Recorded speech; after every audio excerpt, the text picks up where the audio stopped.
तो आमर ये स्टेट क्राइसिस ग्रुप रो मीटिंग अच्छी जो एलपीजी पेट्रोल डीजल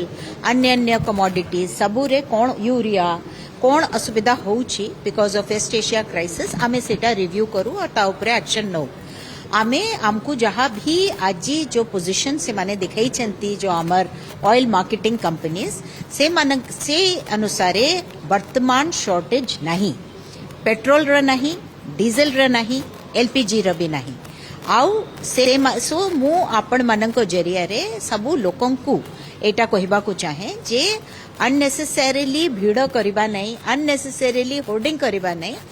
अच्छी अवेलेबिलिटी अच्छी पाइपलाइन भी अच्छी ताहले वर्तमान किसी प्रॉब्लम नहीं और से माने बिल्कुल नॉर्मल रे जदी जिबे तो सबु जगह रे तांकु मिलिबो अकॉर्डिंगली आमे कलेक्टर्स मानक संगरे जोगाजोग करूछु आमर सप्लाई विभाग पूरब तरी सेटा मॉनिटर करूछंती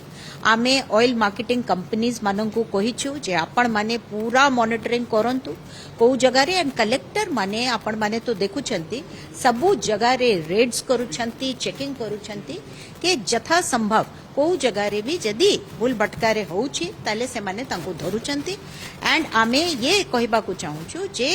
वर्तमान को जगह रे प्रॉब्लम नहीं मैडम होर्डिंग जो प्राउथ अनेक मध्य आपण चेक आउट करथिले किछि होर्डिंग जो जणा पछ किछि सीज नहीं सीज बहुत हेछि सीज र डेटा भी हम पाखरे अछि आमे जहा जो जगह रे भी पाइबु जे लोक माने होर्डिंग करूछंती तो सही जगह रे सीज भी करा जिवो और तांका विरुद्ध रे कार्यानुष्ठान भी ग्रहण करा जिवो।